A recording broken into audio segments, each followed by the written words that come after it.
This podcast is proudly sponsored by Last Blade Standing. Now in its third season, Last Blade Standing will feature the work of 64 bladesmiths from across the United States. In this season's 90-day short sword challenge, the bladesmiths include 10 Forged in Fire champions and both returning Last Blade Standing champions.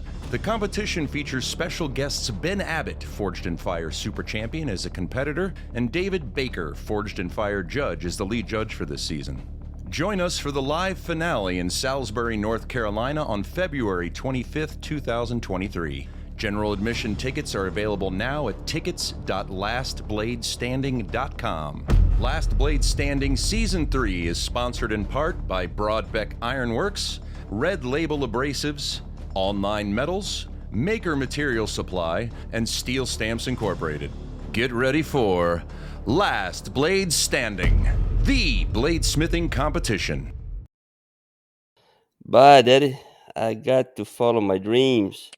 If you see Mama, tell her goony goo goo. She will know what it means. 3, 2, 1, 0. You're listening to the Knives Templars. Get ready, y'all. We about to Bobby Boucher you. Bam! I got a piece off of the wagon that Sam Houston used to take JFK to the moon. Pinto sauce. I like that. Pinto sauce. Pinto sauce. You're tuned in to the Knives Templars podcast, featuring Odacir Special Sauce Pinto. I was a mean kid. Long-time listener, first-time caller. Erick T.R.E. Rivers. Holy crap, I built something. Don the Train Watson. Never slap a man in the face chewing tobacco. Joey the Riot Theriot. Cochon de lait will make you smack your lips and anyone getting too close to your plate. Luke Beerslinger Berry. I know there's a certain look that I'm trying to go for. And Chip Shegman Carlisle. And now broadcasting alive is the Knives Templars. Coming to you live from Forecast Studios located in Hartsville, Alabama, and other U.S. locations. This is the Knives Templars podcast. We are the coolest knife making podcast on the planet. We are downloaded around the big blue marble in over 24 countries. We are on air, on demand, and heard worldwide in all of your favorite apps and at knivestemplars.com. Don the Train Watson. Don, what's going on tonight? Oh man, we just loving life, buddy. Making All knives. right. I'm glad you got your normal voice back. That voice that Daddy or whoever used on that last episode was concerning me. Yeah. Got Odacir Pinto. Odacir, how you doing? How's it going, guys? Happy to I know be you here. look like you're a little under the weather, and you held up right before we started the podcast. Yes, it You had is. some tonic you were drinking. Is that Jaguar blood? Yeah, imported from the forest Brazil. of. Yeah. All Forest of right. Brazil. Well, hope that works for you. Your voice sounds good, but I want to tell you one thing, man. You were a hero last week. I had people asking for autographs based on your fine performance in the Pork House Playhouse that we had. Nice job. Yeah. I got Thank you. I got Marc Vasallo. He's coming to us from Mobile, Alabama. And Marc, you keeping everything straight down there with the city? Yeah, we're keeping it straight. Having a good time. Good. How's the weather been down there? It hasn't been too bad. Today was a beautiful day, and I guess cold by Mobile standards, right? Cold by Mobile standards? It got cold up here in North Alabama where I'm at. Joe Theriot, the man for this podcast, he just went out and built an entire new studio, and he just moved into it. He's been working on it for months. And Joey, how's the new studio working out for you? Good, man. It's good to be back.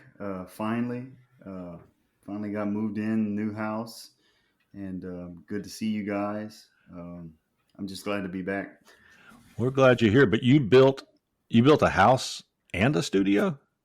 Yeah. I'm in the office right now, next to the brandy room and the foyer in the libraries right now. Is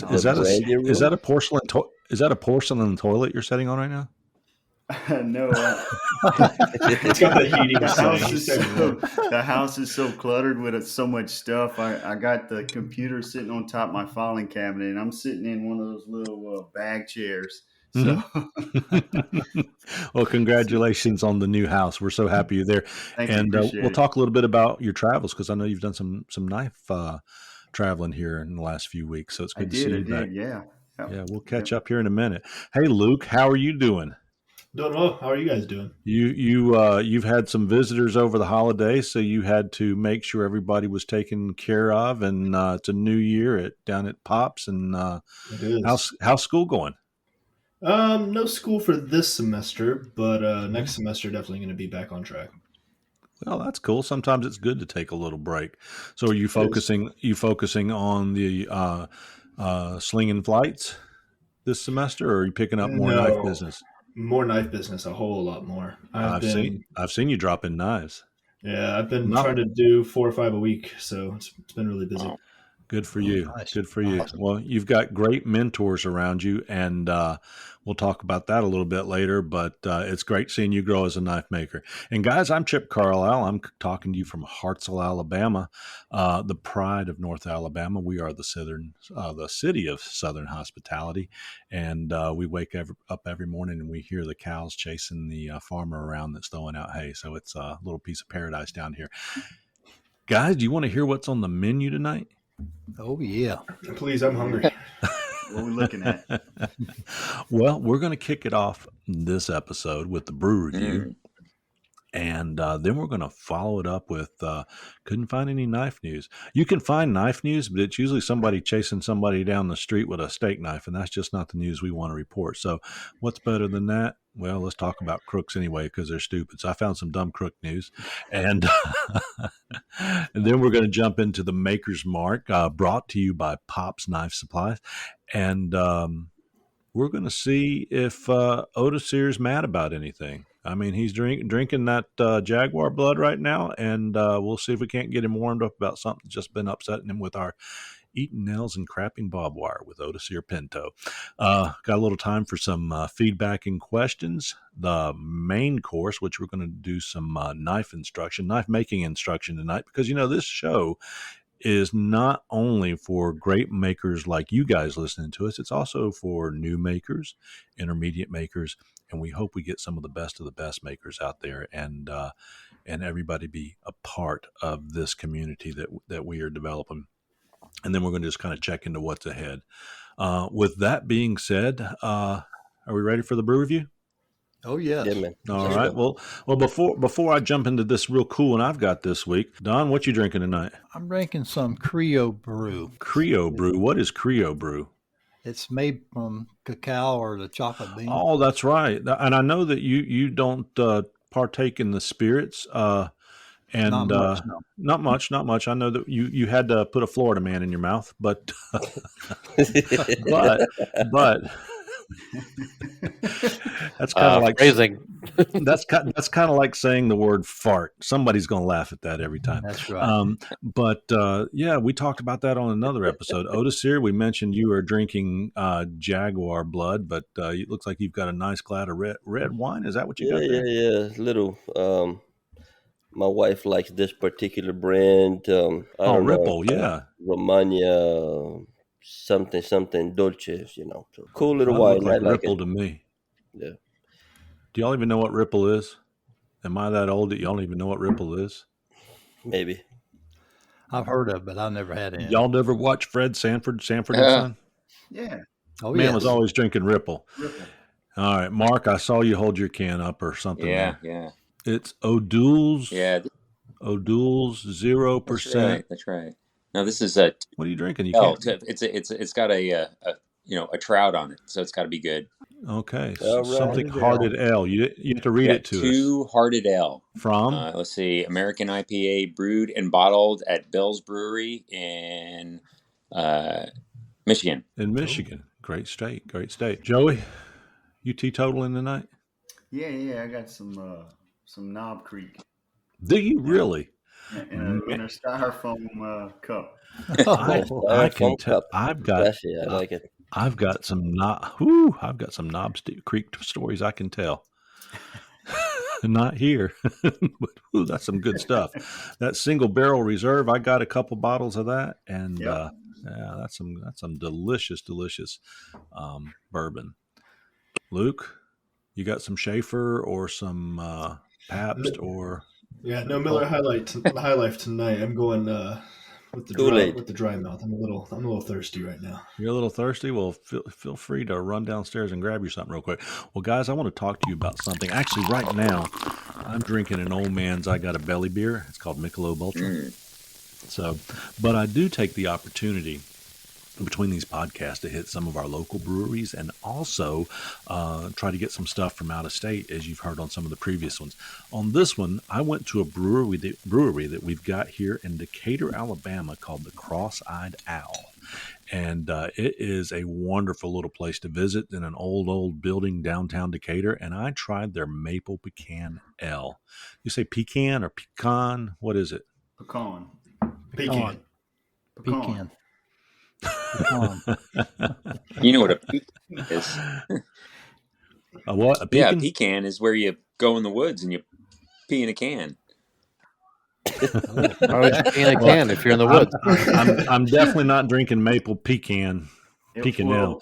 Between Don and Luke, it seems like the further east you go, it's pecan or pecan. Yeah. Yeah, if you would ask me, I always heard of pecan. Yeah, where I'm at up here in North Alabama, it's pecan as well. But I don't think in Florida you even got any pecans, do you? Maybe up in North Florida. We got a couple. No. Yeah, you got coconuts down in South Florida. Yeah, there's the same debate about acorns and acorns. Which one is right? Acorns or acorn? Acorns down here. Acorns or acorns. We got acorns up here. Yeah, that's got acorns in Florida. All right, guys, let's see. Maple Pecan Ale by Cross-Eyed Brewing. The Cross-Eyed Owl Brewery in Decatur, Alabama. It says our Maple Pecan Ale, this is what they say about it, is made local and back on tap. I will tell you, because I went there and got myself a growler of that. What's a growler for our listeners there, Luke? Since it starts with the G, it is the glass bottle. If you get a growler, it's the can. Yeah, that's right. And I got the big old, there you go. You can see from my picture here, I've got my growler. And you need to get home and get that drank in a couple days, right? Yeah, once you break the seal, you have about 24 hours before it goes flat. Do y'all say drink, or drunk? Well, drunk's when you drink it too fast. At some point, it's going to be all three, yeah. Drunk is when you drink it too fast. Okay. Anyway, they say that they source it with local ingredients for the seasonal ale with real maple syrup and roasted pecans. So I gave this stuff a taste, and I've actually enjoyed the beers I've had from there. I'm more of a stout kind of guy, and I wanted to see what this ale. I do love ale, so I will tell you, it pours a clear, deep ruby brown. When I poured it out, a ruby brown, I should say, and it had and you could see through it. It had good clarity. It wasn't a cloudy or any gunk floating around in it. The head was a light beige, and it had a fiend of a thick collar. You know what a fiend of a thick collar is? You have to look that up, guys. Stood nice and tall, and it had a dry medium toast, kind of a backbone to it. And I guess you guys, I'm kind of sounding like a real beer connoisseur here, but I was wearing overalls when I drank this, just so you know. Had that maple flavoring, and it was a real good maple flavoring. It didn't taste like somebody had just put something in there artificial. Had a real nice taste. You could smell that, but it didn't really get as syrupy, which is good because I was a little concerned with the maple flavoring, but I didn't really get the pecans until you get it under your nose and kind of breathe it. So it's a good sipping beer. You can pick up that pecans, and it really gives you a pecan pie impression. But I want you to know what it really tastes like. You want to hear what it really tastes like, guys? Oh, yeah. Yeah. Well, here we go. I'm gonna just dig deep, and I'm gonna let you know. Odacir, you remember when you were a 16-year-old man and you'd be out running down that dream with Tom Petty playing on the 8-track and driving like Burt Reynolds in a hot Trans Am? That's where it was. Old Law Dog would be putting the blue lights on you, and just as you turn down a red dirt road, I mean, here he comes. He's just on your tail. Dust is flaring. Blue lights shooting through the red sky like a laser show at a Greg Allman concert. Man, I'd drive that car till I reached that bridge outside, and I'd turn into that small cave covered by limbs. as old Law Dog and his smoke wagon circled the area looking for me. I'd sit there and I'd relax, listen to a little Sticks. You're fooling yourself if you know what I'm getting at. Mm-hmm. And I just waited there. I could smell on that warm day them pecan trees off in the distance. And as I waited, head back to Mom and Daddy's house for some of that homemade pecan pancakes in Miss Butterworth's Maple Haven for dinner, because Mama made pancakes and with Miss Butterworth's for dinner. This is that. That's what this tastes like. Oh man! Wow. How many hops out of 5? I think I want some of that. That was like beer porn. Yeah, it's. It was like so vivid. I'm gonna give that 5 Trans Ams. Oh, Ooh. A dirt road. Yeah, and I'll second that. And a twist, and 5 hops for you there, Luke Berry. Sounds like the flavors are just melting on your tongue. Buddy, I tell you what, if you're in Decatur, Alabama, head by the Cross-Eyed Owl. I don't know if they'll have it on tap at the time, but head by the Cross-Eyed Owl and get you some of that maple pecan ale. Can't beat it. So, hey guys, that's the beer review. Why don't we just take a moment and listen to our buddies over at Majestic Forge? We'll be right back. Majestic Forge is owned and operated by Brian and Kayla Horn in Rushville, Ohio.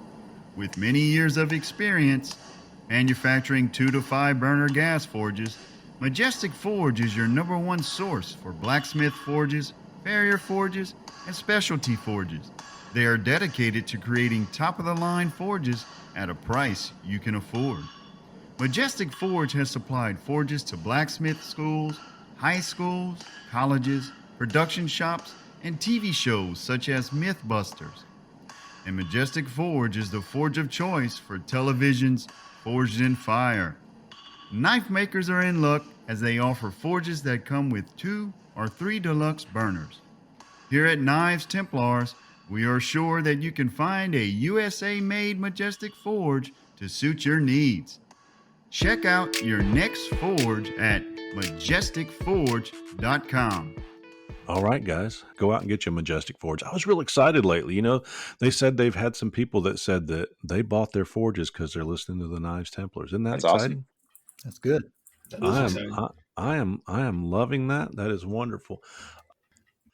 All right, guys, so let's jump into some stupid crook news. You know, I couldn't find any knife news this week. I've got a few shows that are popping up here or there, and I'll tell you, listeners, if you've got a show that you want to promote or you have one you're going to, send us an IM and we'll get it on here in the news. But at this time, I didn't have any, so I've got some really stuff that will just make your breath smell like cheese. You ready? Let's go. Let's do it. Burglar busted thanks to Cheeto dust on her teeth. Oh, I heard about this one. that's cold. At least she had teeth. Yeah. Oh, she was caught red-handed. A woman was busted for a home invasion in Oklahoma, thanks in part to Cheeto dust found in her teeth, authorities allege. Sharon Carr was arrested on first-degree burglary charges after allegedly committing a dangerously cheesy act on Friday at a Tulsa home. Cops say they arrived at the home that night where a mom of 2 young kids had called 911 to report another lady had pried her screen off of her window and had gotten inside. This snack-loving freak had already fled, but cops said they found a bag of Cheetos and a bottle of water on the floor at a nearby window. A few seconds later, however, Carr allegedly emerged from the shadows, police told Knives Templars. The moms ID'd her as the invader. The mom did. And the bust was further cemented when they found the incriminating orange snack food residue still stuck in her teeth. The outlet reported cops think she dropped the bag while making her escape. It's a good reminder that Cheeto dust can be pretty hard to get rid of, so watch your Cheetos if you're out committing crimes. Story 2. Do y'all like Cheetos? I like Cheetos. the Cheetos. Do you? Well, if you're going to eat Cheetos, I would say you better live a good life, boys. Story number 2. It was the return of the living dead for some dumb burglars. Officers said in Florida. Did you hear about the zombie attacks in Florida, Don? I have not. No. Oh, God. Officers said in Florida, a man blamed zombies for reportedly breaking into a home twice in one night. Patrick Ray, 31, was arrested early Tuesday morning for burglarizing a home in Deltona. Deltona, east of Orlando. All right. Well, you know where not to go.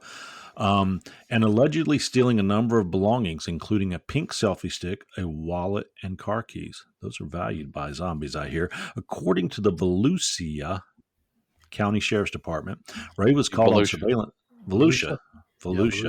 All right. Do you say Volusia or do you say Volusia? Up here in North Alabama, we say the Volusia. We say Volusia. We say pecan. We say pecan. Pecan. Volusia. Depends on how old you are.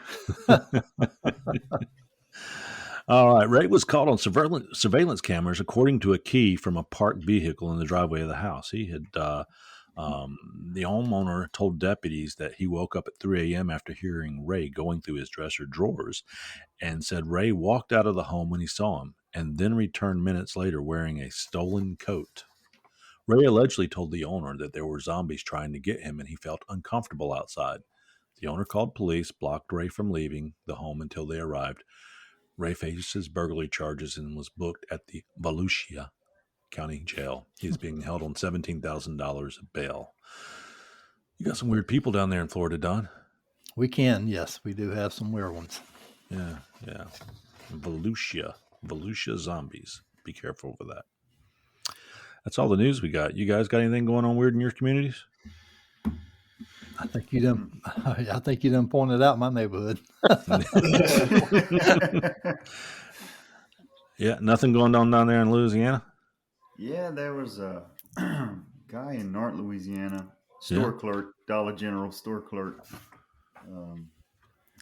Some guy came in, went to rob the place.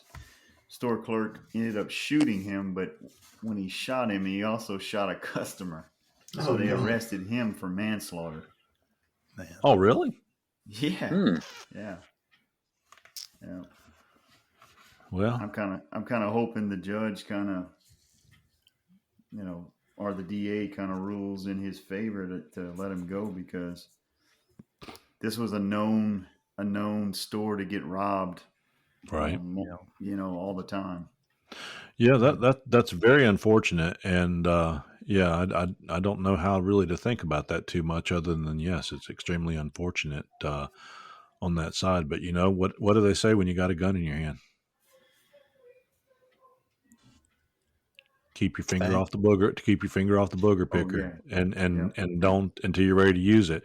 And if you're going to use it, know what it's pointed at, right?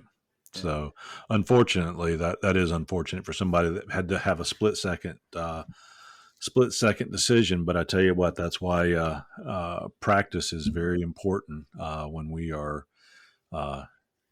getting ready for something like that could possibly happen in our life. So it's very unfortunate. So, let's take a moment for our friends over at the Rivers Experience. We'll be right back. Hey guys, what was your source of inspiration when you first decided to make knives? Many go to the books and also some go to the web, but many also head to YouTube for videos. Well, we are fortunate enough to have Erick Rivers from the Rivers Experience as a co-host on the Knives Templars. But you know what? He's also a sponsor. And I tell you, 27,000 followers can't be wrong in following his skilled and educational regular videos that teach the fine arts of making beautiful knives. I know because I'm a subscriber to his channel and I learned at my pace and without making those mistakes by walking in the dark regarding knife making. Be sure and check out his channel, The Rivers Experience, on YouTube, or his website at theriversexperience.com. And now back to our show. Chip, I'm from Florida also, right? I do. All right. You believe in zombies? I've seen them. I didn't want to attack you.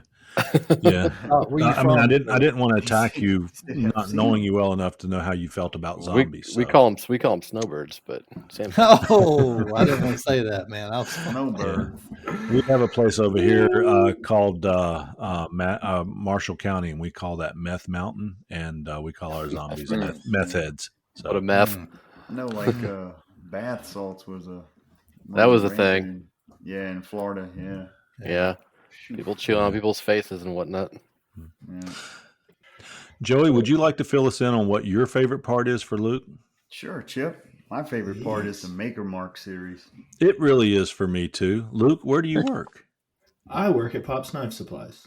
And Pop's Knife Supplies sponsors the Maker's Mark series. There you go. Hey guys, welcome to the Maker's Mark series. Sometimes we just have to walk Luke into the stall, and we get him there, and then we go ahead and we start. We guide him along. But Luke, hey, you work for our sponsor, and they are great at what they do. We love Pop's Knife Supplies, and we also want to thank them for sponsoring this. I want to let you know who we've got here this week. We've got Mr. Doc Martin with Last Blade Standing. And I want to tell you, before anybody speaks up, I have spent a few hours watching videos and looking into the program they have. And I am totally unsure of why they are not on, Saturday night, 7 p.m., on whatever show. It is so exciting to watch what they're doing. Mr. Doc, welcome to the show. Thanks, welcome. Chip. Yeah, that's the dream, right? The Saturday night, 7 p.m. That's what we're working towards. Get all these amazing Smiths into the mainstream. You can also find Last Blade Standing on TikTok as well as YouTube, and you can see them on Facebook as well. So I want to get that out there nice and early. But tell us a little bit about Last Blade Standing, Doc. All right. Yeah. Like you mentioned, you can find us on social media. We are a social media competition. That's where we got our roots.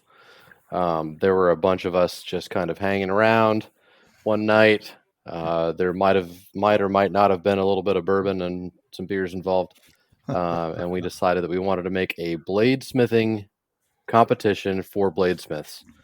At the time, Last Blade Standing didn't exist. I am a working bladesmith, so I was very excited about that idea. And I said, you know what? All right, I'll do it. And so we started promoting it and got the domain. And here we are 3 seasons later. We've got David Baker as our lead judge this year. We've got Ben Abbott as a competitor. 10 nice. Forged and Fire champions, both returning Last Blade Standing champions, and we're just having fun. We're having a great time with this competition. So, what kind of bourbon was that you were drinking that night? God, I don't remember. If I'm being honest, though, it was probably Woodford Reserve. That's my favorite. So. Well, good. I know that. My favorite is Maker's Mark, Knob Creek. Joey, you like Knob Creek. And what did you say your brand was there, Doc? Woodford Reserve. Woodford Reserve. My son lives in Lexington, Kentucky, and we have to take the Bourbon Trail up from above Nashville and cut over to visit him. And you talk about a nice road to drive down this night. So I've written down that brand. I'm going to have to check that out. That's so tell us a little bit about the concept and the rules and how people go about getting involved in winning that competition. Sure. No, so we were just kind of spitballing at first, and I thought, you know what, this was in, I want to say it was in October, November, and I thought it's going to take a few months to get this together, and right around March, everybody loves March Madness, basketball brackets. I thought, what if we did a bracket style tournament? That would be a lot of fun. We'd need a, kind of an even number of Smiths. 32 was what I thought that we could reasonably get. And then we just put a challenge out there, and our first season challenge was make a blade out of junk. Whatever you find laying around, lawnmower blades, leaf springs, whatever you want to use, carbon steel, and we'll put some parameters out there, and we'll call it, kind of like a trash to treasure sort of thing. And we just rolled with it, and I bought the domain name, started putting things together, went out and was an invitational and invited every Smith that I knew to come and play with us. Right. And now in our 3rd season, I just get a lot of email, and if anybody is out there that's listening to this that wants to compete, email us, lastbladestanding@gmail.com. We are all inclusive. We have our first female smith this year, which is exciting. We rarely say no to anybody. I don't think we've said no to anybody. In fact, we had so many people apply last season that we doubled the number from 32 to 64. Wow. So we've got 64 smiths from across the United States, representing 30 states, competing this season. So what is the typical? What's the typical aptitude of a blade maker that competes on your show? That's a great question. We don't have a test to get on to the show, so we have everybody from base rookies to people that have been doing this for 25 years, to, like I said, Forged in Fire champions, multiple champions. We really don't discriminate because I love this community, the bladesmithing community. I love seeing what people can do, and I feel like junior smiths, people that have maybe not been doing it for very long, really step their game up, especially if they know they're competing against somebody that's seasoned, that's been around for a little while, and there's a lot to learn out there. And so if the brackets come out and you see that you're a 16 seed competing against a 1 seed, you're probably going to watch what they're doing and hopefully take some advice. And we've seen that a lot throughout the season. What kind of viewership are you seeing over the 3 seasons? So we started off mainly on TikTok. We've expanded to YouTube and Facebook. We've got about 50,000 TikTok followers. Wow. Our hashtag on TikTok has 7 million views. We've grown on Instagram. We've been featured in local news stations. And this season is really kind of, we've come out to the forefront a lot. And I think that's on the heels of having Ben Abbott as a competitor and also having David Baker as a judge. We stand, I like to say that we stand on the shoulders of giants. Forged in Fire really brought bladesmithing into the mainstream and got us a lot of attention. And we're not trying to copy them. We're not trying to do what they're doing. Our format is significantly different. Our viewership is different. Right. But we love them, and they've been very supportive of us. So. Oh yeah, wonderful! What's a wonderful show, and I will say that from what I've seen, I see a lot more of the actual making and crafting of the blades that they're making, less time limits per se, or not that same format of time limits and all, and it gives us the knife makers, and I'm sure just the average Joe, a different view of the side of knife making that they aren't maybe necessarily able to get into a Forged in Fire episode. Well, that was what we wanted to do, and the internet gives us that format. So when we first started doing this, we thought, let's give the bladesmiths a chance to really show off what they can do. Yeah. And on a format like Forged in Fire, while it's exciting and it's very doable, a 5-hour time limit, is tough to really showcase what you can do, and the camera and the lights can kind of get in the way. And so what Last Blade Standing does is it really goes home to the smith's home forge. We give them 90 days to make their very best blade. Right. And these are all mostly a lot of working full-time smiths, and so we really appreciate the fact that they take time out of their day to compete and to build something really beautiful that I should mention gets donated to auction. There we go. That's what for a charity. So I'll lead into that for you. Yeah, I'm going to let you do that. But I'm looking over your shoulder here, and I see all these giant tubes and boxes. Are there swords and things behind you there? Viewers can't see it, but I'm thinking there's got to be something cool in them boxes. There are. We've gotten 7 in so far. Oh no, 7 in today. I have 6 in from earlier, and we're going to be doing a live unboxing tonight on TikTok Live at 8:30 Eastern time. So now, is that recorded where people can go back and see it if they hear it on the episode here on Monday? Will they be able to? Or It is. Oh, We'll good. we'll record it, and you can also, just follow at Last Blade Standing on TikTok, and you'll see all of our stuff. So any previous videos are there should come up as well. That's cool because I'm looking forward to seeing what's coming out of those tubes and boxes. The neat thing you do. Tell us about your charities. So we decided that when we started Last Blade Standing that we weren't going to turn this into a profit gig. We wanted to give back to the community. A lot of us are veterans, myself included. And thank you for that. Thank you for your service. Thank you. Our first season, we decided that we would select a charity, and so I thought it'd be a really good idea to let the Smiths vote on it. I didn't want this to be fully driven by just me. Even though I was, producing and putting the show together, I wanted the Smiths to really have a big say into where their hard work was going to go. So we put a dozen or so charities on the list.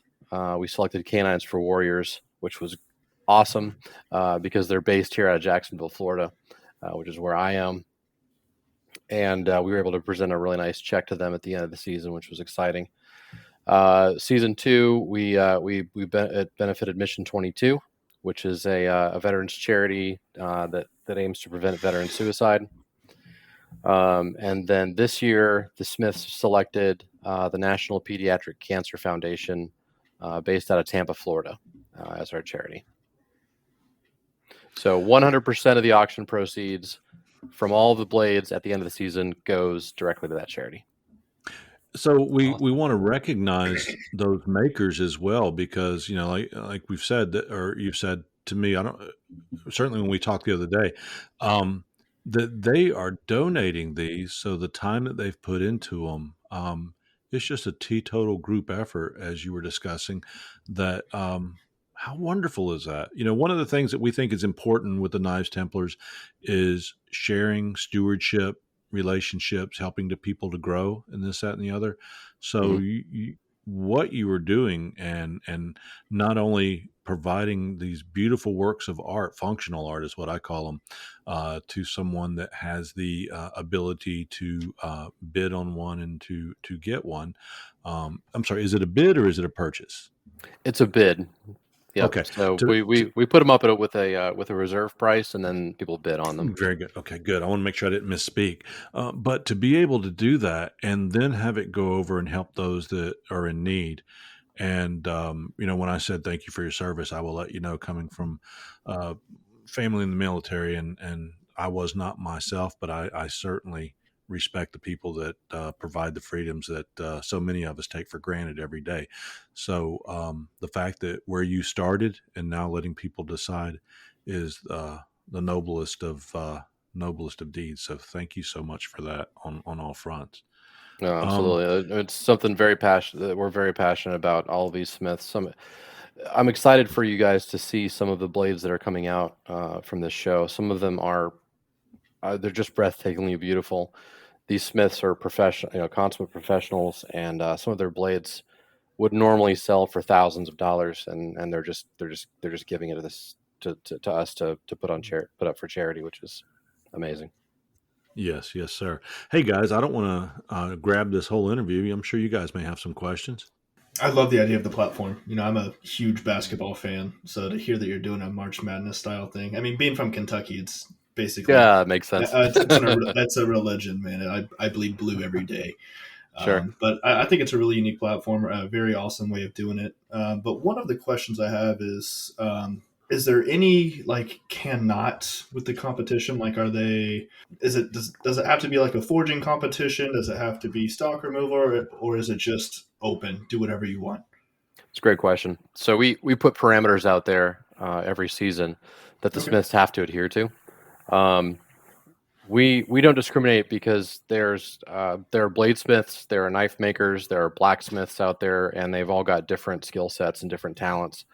A sword made by a bladesmith or a sword made by a stock removal guy, they're both pretty cool things. So as long as they meet the parameters of the show and what we've set forth, we don't really care.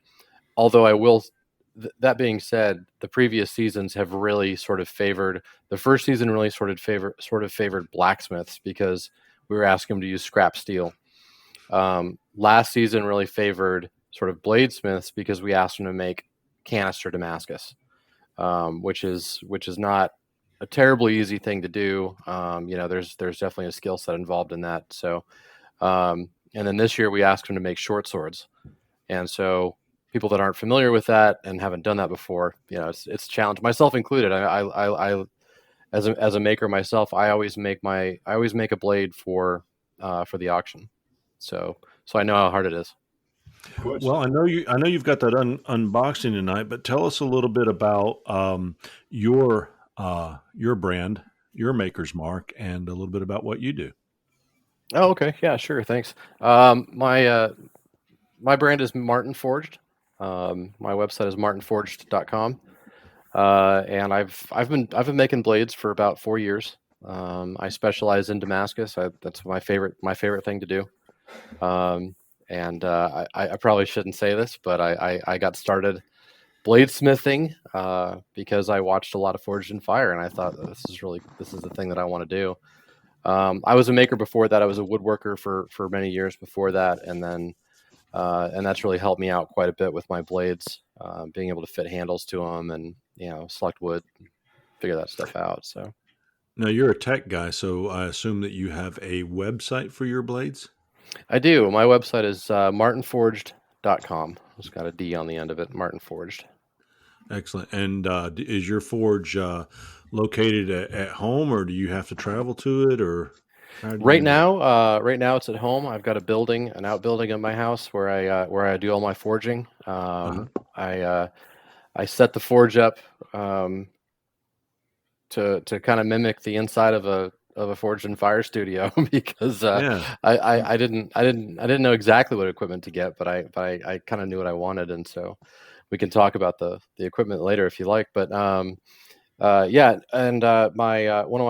partner and I, my buddy Ryan Rowe, who is a Forged in Fire finalist from season 4, he and I are actually looking into getting a building together for our business. So that may be happening in the next 6 months or so.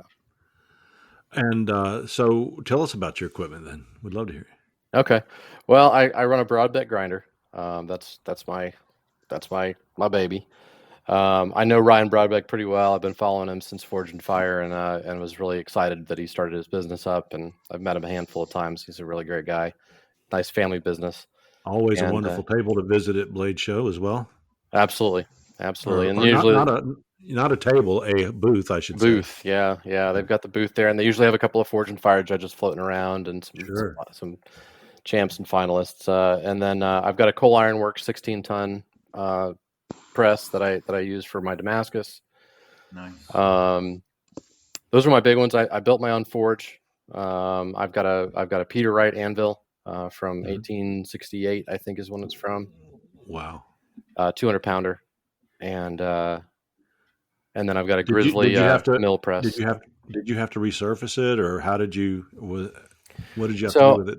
I didn't. I got really fortunate. I had been hunting for an anvil for a long time, and Don, you probably know this. Being down in Florida, you can't find anvils down in Florida. No. If you do, they're just beat, or they're completely rusted out. So you've kind of got to look outside the state to find them. And I was able to find a guy in Noonan, Georgia, a gentleman by the name of Jason Burns, who is, I'm proud to say, a Last Blade standing competitor this year. I found him, and he had this beautiful Peter Wright. It was in great shape, and he was wanting for it to go to another blacksmith. He didn't want to just sell it to be a doorstop somewhere, and so I called him up and I said, hey, he had gotten a new anvil. His wife had gotten him one, and really nice. I can't remember, real choice brand. And so I went over. I drove down from northeastern Alabama, which I was staying with my parents in Langston. Drove down, met him, talked for a long time, and loaded that sucker up and took it home. So. Put it in the back of the Pinto and drove back with it. Put it on the roof. Well, next time you were in North Alabama, if you've got time, let me know. I'd love to buy you a hamburger or a steak somewhere. I'll drive over to. 100%. I'm an hour and a half or so from that side of the state. So, so you're getting ready to have a big finale here coming up here shortly. We are. So we have 3 rounds of testing.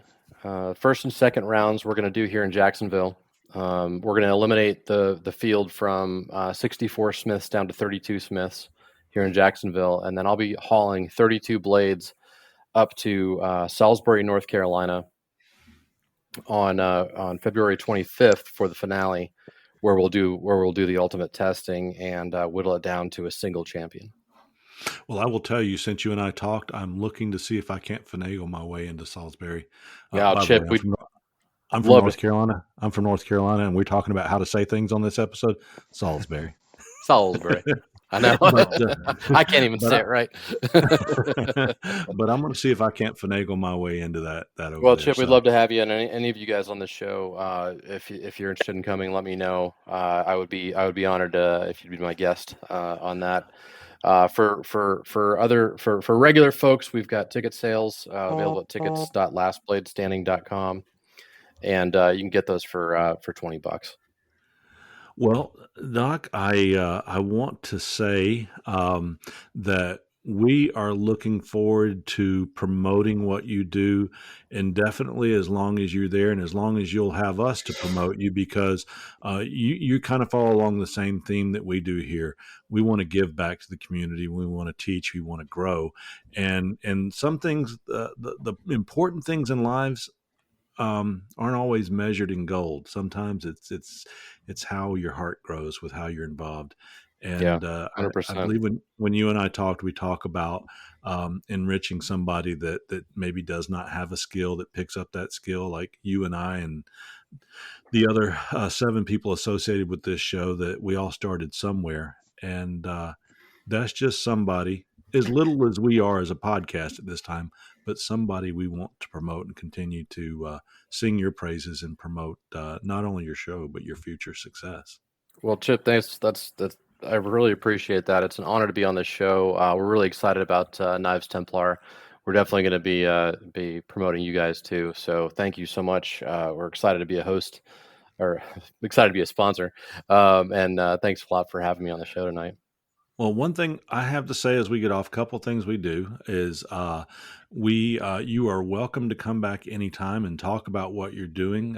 Send us any announcements that need to go up, because we need some knife news. Dumb crook news can only go so far. But we have a little thing that we do here, and guys, we're going to take the vote. I'm going to vote yes for Erick, because I know he would.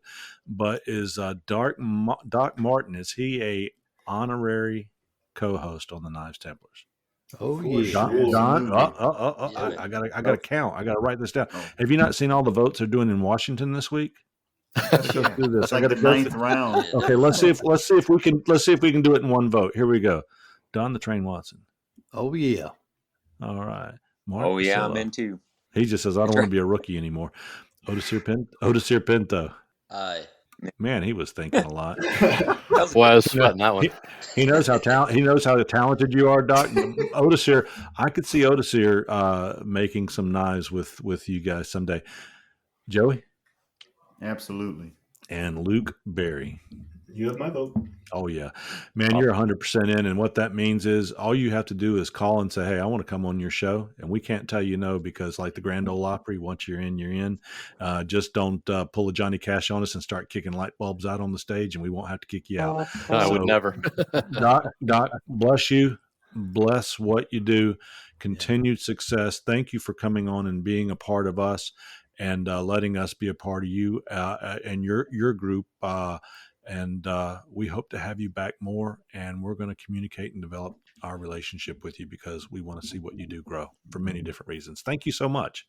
Thank you. Yeah. Anybody? Nice meeting you, Doc. Yeah. All right. Yeah. Nice meeting you all. You guys have a great one. Thank you. Thank you guys so much. Have a good time on your unboxing. You kidding? I got the best job in the world. I get to go and open up a whole bunch of cool swords here in about 10 minutes. So. And where can people find that? TikTok.com/lastbladestanding. Also, we'll have it on YouTube. Also, look up lastbladestanding.com and you'll find them on the internet.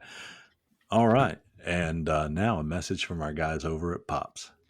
Pop's Knife Supply was started 40 years ago and is owned by 4 professional knife makers. Andy Roy of Fiddleback Forge, Alan Searles of W.A. Searles Knives, Joey Berry of J.B. Knife Works, and Dirk Lutz of Dirk Lutz Knives make a great team of owners carrying on the traditions and business started by James Poplin. Over 4 decades in business is a testament to the best customer service with same-day shipping on weekdays. Pops only charges actual shipping, and any shipping differences are refunded on your orders. Everything you need to make knives, from grinding, steel, pin stock, heat treating, and more, can be found at Pops. Visit them at popsknife.supplies. And now, back to the show.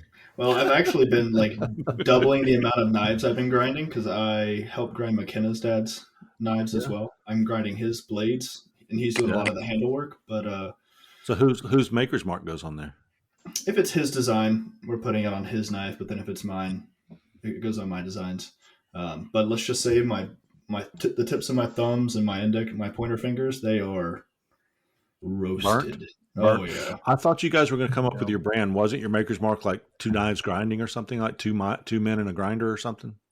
That's pretty unique, actually. I don't hate it. It's like That's two guys moving or something. Yeah, two guys in a truck. Yeah, 2 guys in a grinder. You just need a white van and some stick figures. 2 bulls in a knife shop. Yeah. So what else you been working on? Hey, let's talk about what we've been up to. What have you been working on?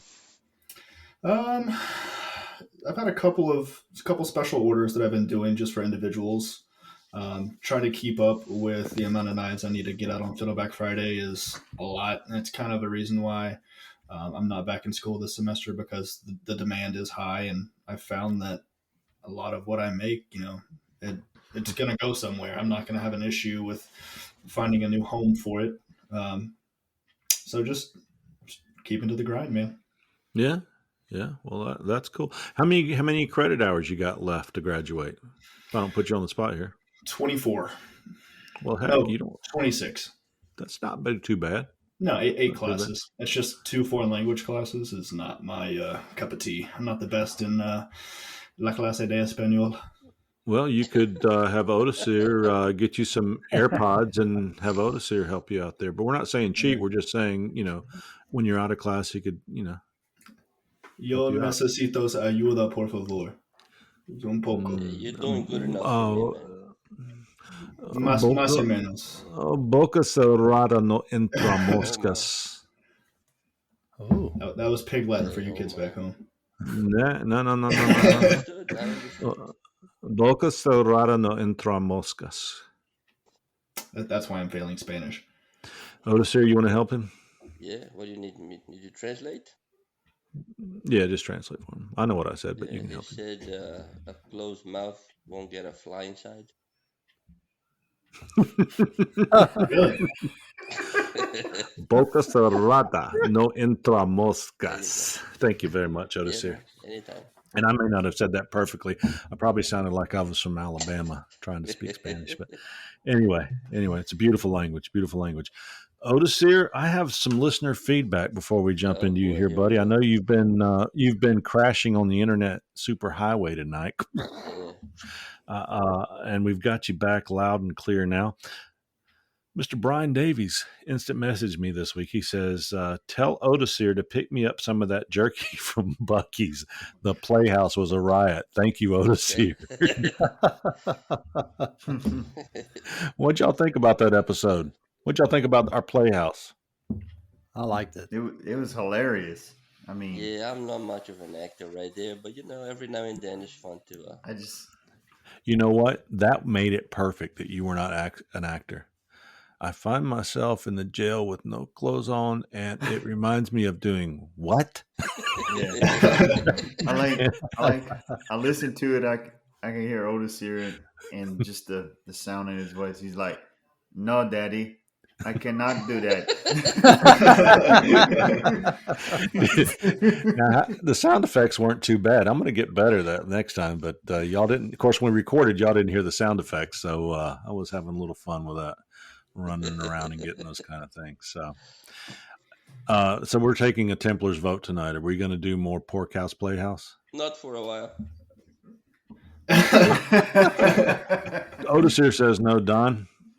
Well, I'll do it if he does it.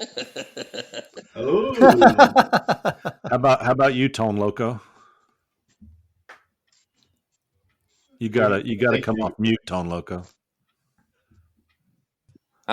I'll do it if Don. You got to do it in the Tone. You got to do it. You got to do it in the Tone Loco voice. Yeah, I'll do it with Don. Does it? Pull my finger. Say hello to my little friend. Welcome to Brownstown, baby. All right, Luke and Joey, we're probably going to have the Cajun edition sometime. So Joey, we'll find a way to. Yeah, I was going to vote yes because I never got to participate yet. So yeah, I'm telling you, the Playhouse will be back. You know, we just gotta find it. Occasionally, we will have the Playhouse. So, Odacir, what you been up to, man? Been working on leather. You know, I gotta get my leather work up. Like I said last time we worked together. Leather works. I will take a little step aside from working with steel, and I'm probably going to spend the whole of January just making sheaths, one after another. I made what I've seen you putting out so far looks good. 3 this week, pretty nice. I was almost satisfied with it, so just gotta keep it up and keep on going.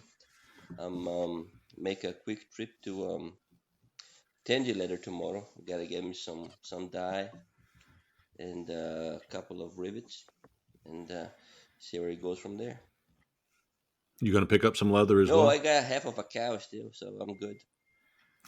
I was going to say, if you've got a Michaels or a Hobby Lobby, a lot of times you can get some of those. And Tandy Leather's fun to go to, but you know, if you got a Michaels or a Hobby Lobby, sometimes you can get those same supplies. Disparage Hobby Lobby, but yes, they sort of overpriced a piece of leather there. They charged me almost $100 for I don't know, a big, a decent sized square, but it was right. I don't know where they got that leather, but it was rough and tough. I mean, I had to take some it was an effort to cut, right? So let's leave it at that. You remember Queen Elizabeth? Just passed away? Nobody wanted her horses. Yeah, well, maybe that's where they got it. And and I got pretty much half of a cow off of Tandy for $100. Mm-hmm. So yeah, it's a pretty good deal, and good quality too, smooth, no damage. You know, right? You know, I'm How's the rough out? The what? How's the rough side? I said, how's the rough side on clean. it? It's clean. It's clean. Yeah, it's pretty clean. It's not hairy or anything, so it's clean. Yeah. That's good. Well, I will tell you, other than editing the podcast, I had to fly unexpectedly out of state for a couple days this week, so I would have been finished. But the frying pan that I'm making, the tuna cleaver, will be done this weekend. I'm tired of I've been talking about it for 8 weeks. Your video, man. That thing for a while. Yeah, that's nice. Yeah, I've been working on it way too long though. So I'm going to take my handle, split it, drill it, and mount it on there tomorrow. So I'm hoping Sunday I will be done with that, and then I'm going to start forging out some steel. I'm going to take some of that 1/4 inch 8670 and cut it into some smaller pieces, just to use a steel that I know and upset Odacir by beating it with a hammer. But I've also got some. I've also got some steel leaf spring from many different sources. I've got brand new Hummer leaf springs that I got from a person, and I've got some older leaf springs. I've got a leaf spring off of 67 Camaro. So I'm going to be working with some of that. I assume with those leaf springs, I'll need to normalize them 3 times before I start beating on them. That's what Erick said. Yeah.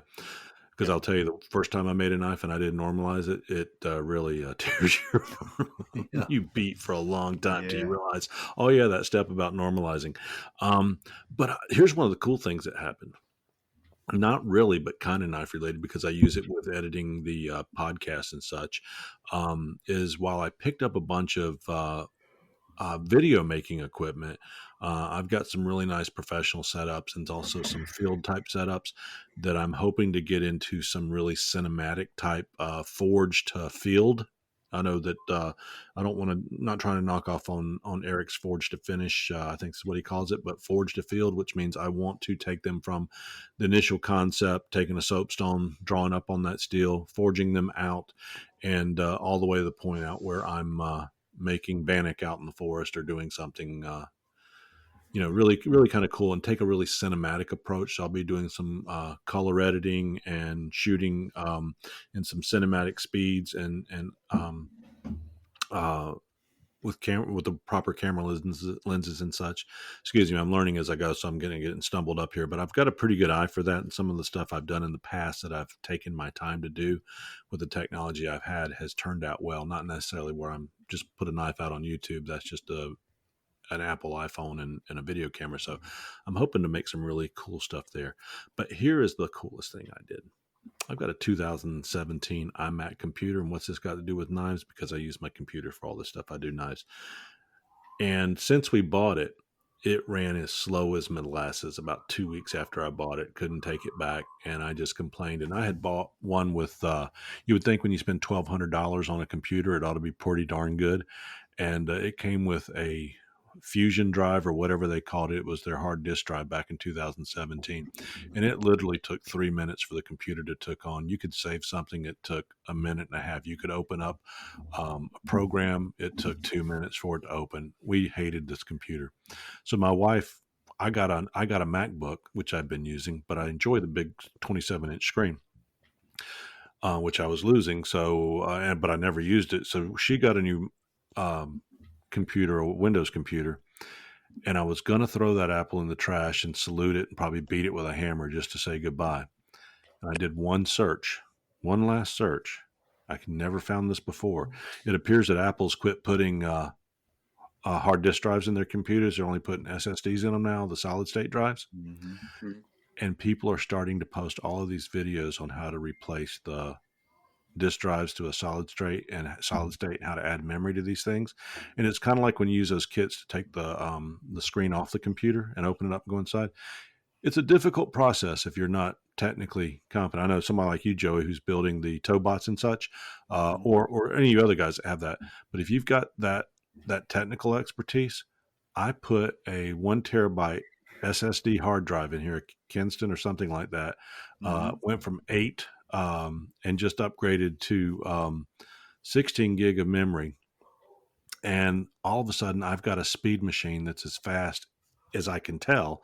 Now, I know if I put it on a monitor, it wouldn't be running as fast, but it runs faster than anything I ever need. I'm taking movies and saving them, and all of a sudden they're done, and this thing turns on and turns off. So it's like I got a brand new computer for I don't know, less than $100. And my wife's now mad because she's like, why didn't you do that before? And I'm like, I didn't know how to do it. You could do it.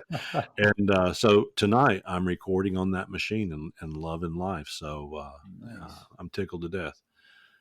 That's me, Don. Yes, sir. What's going on, Daddy? Oh man, I got a nice show coming up at the end of the month, and I got to get some stuff done. So, working on some blades. Just trying to get some stuff together. I like to go with some knives. I go maybe about 20 knives, and do a 3-day show. So I'm thinking I may need to take 15 or 20. I don't know, Joey. Is that a good number to take? That's a good bit of knives right there, Don. That is a good bit of knives to take to. What's your 3-day show? 3 days? Yes, it's a 3-day show. What's your shtick going to be while you're there? My stick. Shtick. I mean, how are you going to set yourself apart along with your knives? But how else are you going to set yourself apart? Just being there, my presence.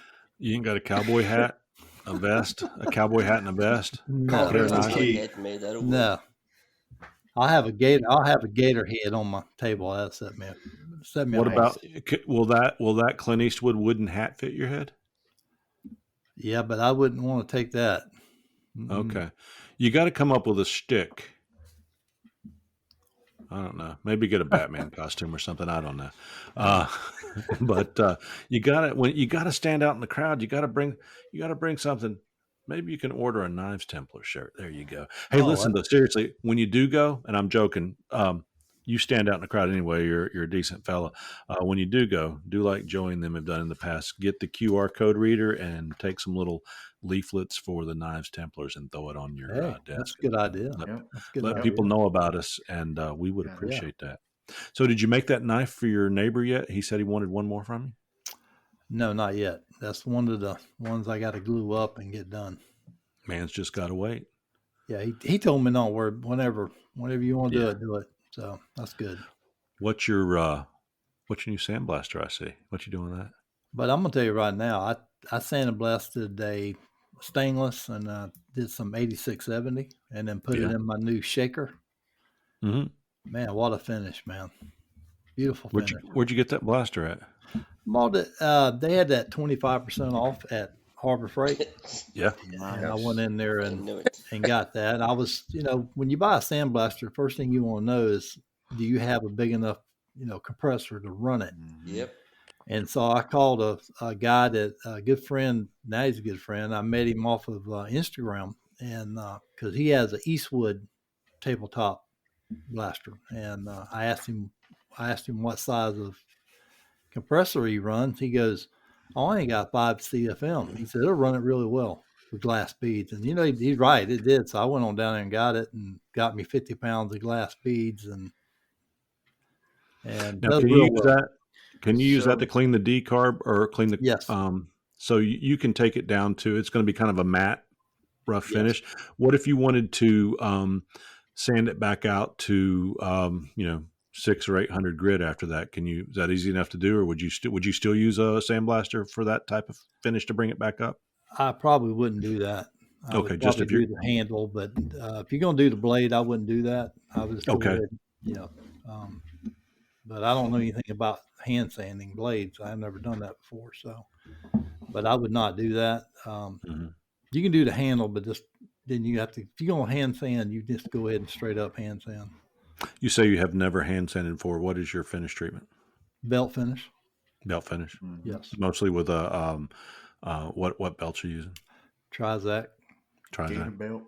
Gator belt. Yeah, I love that Trizac belt. I used one here recently. Very nice. Very nice. Very nice. It's nice, man.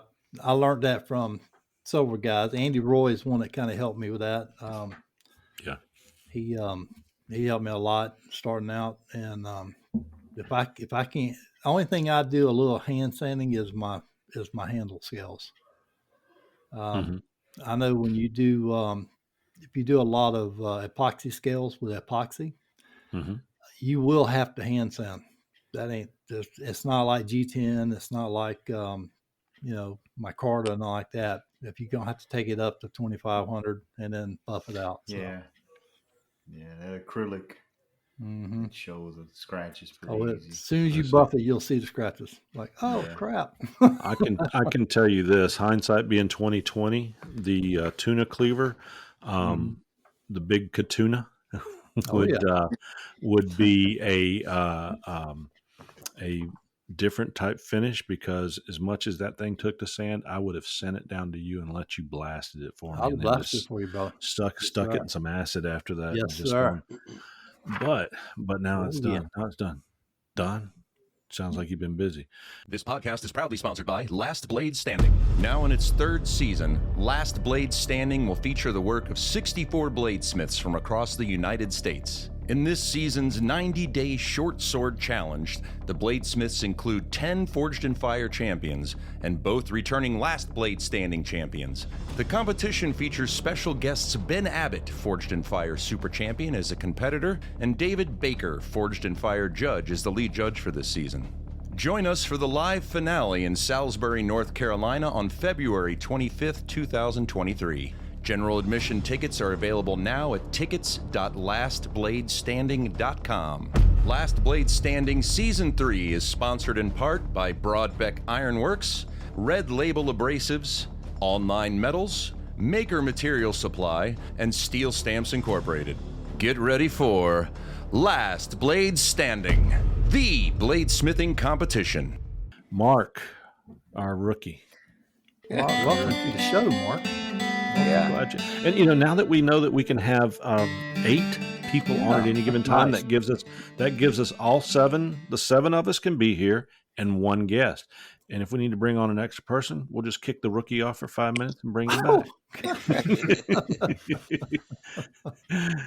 Marc, welcome, my Templar friend. I got to come up with some new graphics and logo and even update the introduction to the podcast. Maybe we'll get some Tone Loco voice to add into the opening sequence, and we'll have you in there. That'd be good. What have you been up to, bud? Well, so really this week I was, the goal was I was trying to finish up this hidden task that I've been, I think I posted a picture of it on there, but I went out during the week and found out that I had no power to my shop. And so was going to go and troubleshoot that today, and went out there and all of a sudden the power's on. So doesn't have a circuit breaker. It wasn't a circuit breaker. I don't know what it was. So, but just in time for the weekend. And so that's great news. So I'll finish sanding this handle that I had, on this one here. And, yeah, that's looking nice. Yeah, Real so I'll nice. finish on that and maybe get that glued up, or really I gotta heat treat it and then see if I can get it glued up. So I want to get some good work on that. And then I was working on a sheath for that last knife I made, doing a little split leather, small little sheath on that. So. Right. Any possibility maybe the squirrel just got moist that had bit that that wire in half and the connection reestablished? You need to watch it because if it dries out down on there and you lose your power, there's a squirrel connection. Oh yeah, where he bit it. So he's got to be moist to make the connection. Yep. No, that's what. No, we found a squirrel between 2 wires up in our house one time, and he had just gotten through it, and when he got through it, it knocked his teeth out, and there he laid. So had to rewire it together. So when I lived up in Montgomery, squirrels had done some serious damage to vehicle wiring harnesses. They were chewing through a lot of harnesses up there, and yeah. Mm-hmm. What is it about that? There's something in that plastic that they. Yeah, they must like it because I went under there and. You know what it is? They use ground up pecan shells as the additive to the plastic to make the insulation for the wires. That's what it is. Or is it pecan shells? Pecan or pecan shells? Pecan. Huh. Pecan. Have we got a new title? Have we got a title for this episode? Pecan. Pecan. Yeah. Tomato. Yeah. Pecan, pecan. Yeah. Well, I saved a veteran for last. He and Odacir are the 2 veterans here. Joey, you got lots to tell. Yeah, I hadn't been doing too much knife related. I can imagine. Yeah, I've been busy moving. So I just got into a new house. What's witness protection got you doing as far as? I'm sorry, we didn't mention your new name. So, okay. Buck Doc Nguyen is his new name, and you run a little Vietnamese restaurant. So, what is witness protection got you doing these days? So in WP, I've been so we finally got moved in, and now that we moved in, I can start to focus on doing some knife stuff. I got some round stock 52-100 that I plan on doing some integral bolster knives with, kind of like just yeah. And hopefully I have a friend that has a press, so hopefully he'll let me borrow it a couple of weekends so I can forge these out and get the preform done, and then take them to the shop and start grinding on them and grinding the bevels and do all the finish work. Well, if he gives you a hard time, just tell him you're going to run over to Ethan Lee's house. He'll be your friend. Ethan? Oh yeah. Well, Ethan's in Florida right now catching is those he? big old Florida bass. Oh wow. Yeah. Good for Yeah, him. Ethan's catching. I saw on Facebook he was with the Louisiana Custom Knife Makers Association. They on Facebook they always do like something like every day of the week, and like Wednesdays are like what you're working on, or Yeah.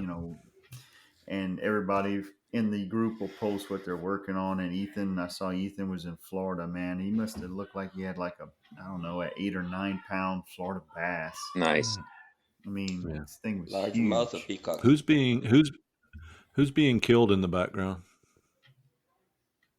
Oh, that must have been my son. All right. I didn't know if you need to call 911 or not there. So y'all actually heard that. Okay. Yeah. Mama, don't beat me. Don't beat me anymore, Mama. I'm sure he deserved it. No, I'm joking.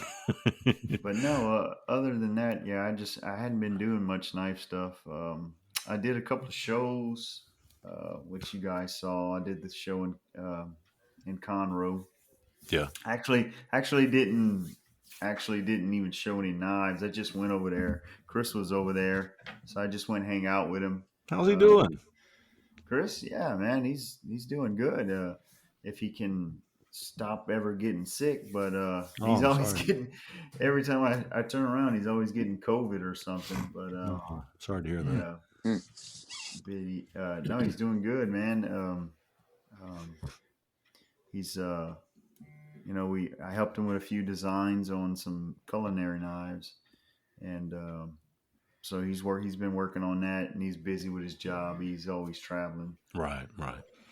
You'll need to ask him when he's got some free time to come back on and jump on a episode with us and give us an update on how things are going. So I've seen some of the knives he has made, and they're beautiful. So where's your new shop? Are you working out of your old shop? Or are you still, have you got a new shop at your new property, or what you got going on? So I'll be building a new shop here on this, where the new house is. So hopefully I can take everything that's over there and all my knife making equipment and start moving that over here.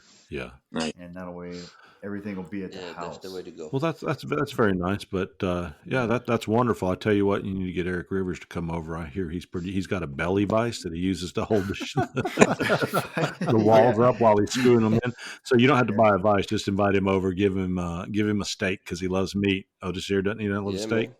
Oh, ate the biggest steak I've ever seen, and he'll pull out the belly vise for you and help you get that in there. Joey, I'm gonna make you sick to your stomach. Uh-oh. You ready, Don? Shall we let him know? Go ahead, man. Don and I are now the owners of Marabraid tilt tables, and we've got tilt platens that we're tilting over at about 50 degrees and then adjusting our tilt tables at that and just kind of sliding the blades across the table, making knives. Oh, yeah, I saw that. Yeah. Me and Don had talked before the show, and he was telling me about that. I saw y'all got all kind of new toys. Yeah. Well, you got a new house. We just got a couple of toys. You got a new house and big talk coming.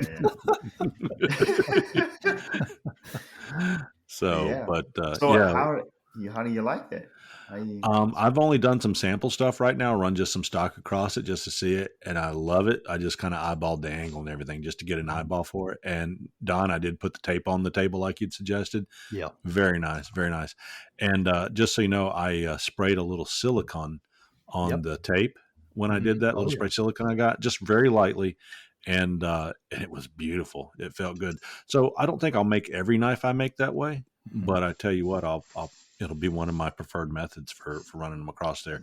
And Joey, just for you, and I know you already know the preface of it is just, you just ease that blade up in there. As soon as it makes contact, just slide it off horizontally, kind of bring it down at that 45-degree angle or twist it as it's coming off. And you look at it and it's like, my gosh, what a crisp line I just made. You got to be, and when you're grinding with a heavier grit, it's going to be like a heavy grit grind. But once you get into those higher grits and it's like, oh my gosh, I'm a machine. And then you realize, no, the machine's doing it. Nice. Nice. And that's a lot to be said for our buddies over at Marabraid. So we'll be right back. Hey, listeners, let's take a moment today to thank one of our sponsors for today's show. And that sponsor is Marabraid Grinders.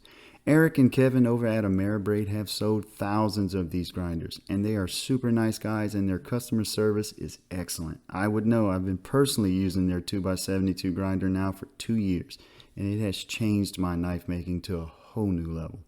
So if you're in the market for or looking to upgrade from that 1x30 or 2x42, then give Marabraid a look.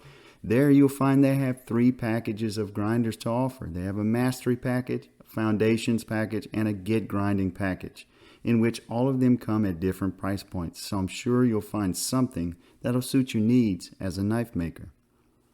Also, Marabraid has a ton of innovative attachments for their grinders. So listeners, you can find out about all of this at www.marabraid.com. Go give them a look, see what they have to offer today.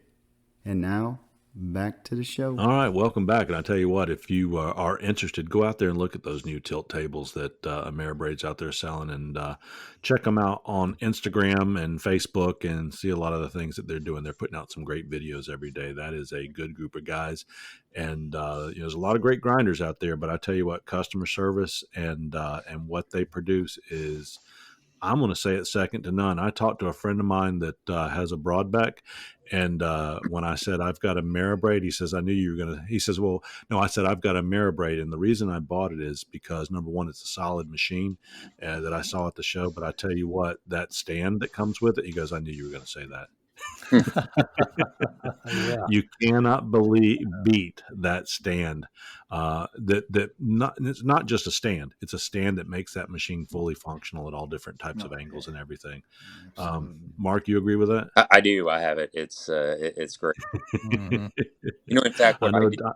I do, right now, I actually, when I'm not using the table, I have the table in one of the tool holders, and I put my 5-gallon bucket on, which collects my shave, my all the shave Slurry. Metal dust. Yeah, metal dust. So it's my temporary collector until I get my set up for that. Right. I will say that 4 out of 7 Knives Templars prefer a Marabraid. But there's a lot of great brands out there, guys. I'm not knocking a one. And if you've got a Broadbeck or you've got another brand, Luke, you're using, is it Revell or? Actually, I just got a KMG. Okay. Beaumont Metalworks. I'm joking with you because you just picked up a second grinder, didn't you? I did, yeah. I got my dad's hand-me-down. He upgraded to more than just a toy. He got He got 2 TW90s. Oh, Yeah. Wow. man. And Nice. as a Christmas present, I asked for a discount on his old tools. So I got his KMG, and I gotta say, man, I think that grinder had some magic dust on it, because my grinds have been looking crispy on that thing. Can I say Nice, something to you? Sure. Let me. You need to go to your dad, and I'm not going to tell the great Johnny Berry how to run his life and his family, but you need to go to Dad, and you need to say, Dad, one day you're not going to be with us, and we're going to, your legacy's got to carry on, but you're not going to be here to enjoy it. If you will those things to me while you're alive, you get to see the enjoyment and what I can do with it. So I think Wow. right now what the deal is that I get willed the guns and the motorcycles, and my sister gets willed the property, which some would say is not the best move, but there's a lot of guns and a lot of motorcycles. I think he's up to like 7 bikes right now. So let's go back to this. Dad, if you gave me that grinder right now, you'd be able to enjoy me watching it rather than after you're gone, when you'll just be looking down from heaven and, we can interact now. I wish that he saw things that way. But, Okay. All right. Just not going to happen. He's building a responsible young man. I kind of ran it by him, Yeah. trying to see if I could get one of them. No way I'm getting both. Just to see if I could, call one of them mine, in quotations, and use it. But now that I'm at a separate shop, I was like, he's not going to let it fly out the shop like that. So I had to get his old one, which I'm happy with. Well, I'm sure he always Nothing dreamed of great. having Barry and Son, and there you go. Look what you did. Yeah. We were talking to, man, this has been years ago. It was one of the Fortune Fire judges, actually. I think it was Jason Knight, about doing a father-son edition on the show. Right. Hmm. Oh, that'd be And cool. yeah, and I think we'd have some fun doing it. We really Well, would. you need to get a boy's haircut so that they'll know it's a father-son edition. This is a man's haircut, man. We got the mullet going. You need to get Got a the voice. Napoleon Dynamite look going right now. Son, I'd take you down to my barber. You get a moon pie and a Pepsi and a haircut. So I want to get one of those New Zealand mullets where they get a buzz cut on the top and the sides of their head, and then just keep the mullet in the back. no. Got like a. You ever seen that movie Dewey Cox? Yeah, That's kind of like what his Yeah. hairdo looking like. he could be sliding into a General Lee. That's for sure. Yeah. Oh man, my little Ford Focus already does, but it's Yeah, yeah. Luke, you're never going to get married with that mullet. I'm And if you married do, if you do, she's going to steal your Pabst Blue Ribbon and your cut off jeans and wear them. So I used to have it's them. my Luke, demise. when I was your age, I had a curly mullet too. So I'll share that picture with you someday. I'd love to see it. Yeah. Joey, how'd baseball season go for your son? Went good. My girl's in travel volleyball right now, so we're doing that right now. But it's baseball season's over, so soccer and basketball, and so the kids just keep us busy. Yeah. It's just all over. Don and I are going to tell you, and Odacir will now as well. Marc, your sons aren't out of the house yet, are they? Well, he's in college. He's not out of. Okay. Well, you're practically there. Is enjoy these days, Joey, because they disappear very quick, and you're going to be sitting there looking at your wife, and she's going to say, "You're getting on my nerves. Go do something. Go to the shop. Go to the shop." You'd be like, okay, fine. So, hey, guys, Luke, would you like to get your hand on some of Oleg's wood? I actually would. I was looking at his site, his website a couple weeks ago, and it's pretty clean. Yeah. Yeah. Oleg Bashevic has been making stabilized wood and other supplies for knife makers for almost a decade. His stabilized wood products have been used by many of the best and most well-known knife makers in the world. This wood, when turned into knife parts, are stable to humidity, water, snow, oils, and other materials that would prematurely wear out a knife handle. He works out of his shop in Tula, Russia, and produces natural wood products that are as beautiful as Russia's famed Fabergé eggs. Knife makers around the world will tell you that his blocks should not be cut and placed on display. Oleg has distribution centers in Russia and in the United States. He's shipping right out of the Philadelphia, Pennsylvania area, so if you're looking for something in the States, you can have it in just a few days. I guarantee you'll be excited to get your package that comes wrapped beautifully, already polished, so that you can see the most beautiful grain and colors that he impregnates into each piece of wood. You can find Oleg not only on Facebook, but you can also find him at knife-wood.com. That's knife-wood.com on the internet. Go out and take a look at Oleg's products. I'm guaranteeing you'll be happy to put them on your next knife. And now back to the show. Guys, you ready for some questions? Oh, yes, let's do it. All right. So our first question coming in is from our buddy Georgia Doc. Georgia Doc. I don't know if he's a doctor or a knife doctor or I don't know. Yep. So I have a hobby machine shop in my detached garage. I am looking to build a forge. My garage has 9-foot ceilings, and unfortunately, due to the circumstances, I won't be able to move the forge outside to work. Does anyone else forge in their garage? I'd say here, guys, if you've got a low ceiling as well. I think that's where this headed. Do you have any issues with ceiling getting hot? If so, how do you handle that? If the whole thing is a bad idea, I'll welcome any other advice too. I have figured out how to separate the forging from anything else with welding blankets. I have figured out how to separate the forging from anything else with welding blankets. Thanks for any advice. What do you think? He's got 9-foot ceilings, and he has It's plenty. he's got a forge that he's running. 9 foot is plenty. Yeah, I think he's good. I mean, my ceilings where my forge and anvil are, they're about 9 foot. I don't have any problems. Yeah, I roll mine outside, but I've kept it half in, half out on windy or drizzly days or whatever. I've got probably in my garage, I've probably got 12-foot ceilings, 10 to 12-foot ceilings, and it heats up the room. Here's what I'm going to say: he needs to determine what his materials of construction are. If you've got dry timbers overhead and a dry environment and you're sending heat up that way, you've got to consider the impact on that. Certainly, if you have something to deflect that heat and you've got maybe sheetrock, which provides a fire resistance, there's things that you can do. So I'm not really going to, we can burn up our shops very quickly. Metal dust that catches fire, that's probably a big issue, especially if you're not making sure that what metal dust is getting wetted down in a catch basin or something.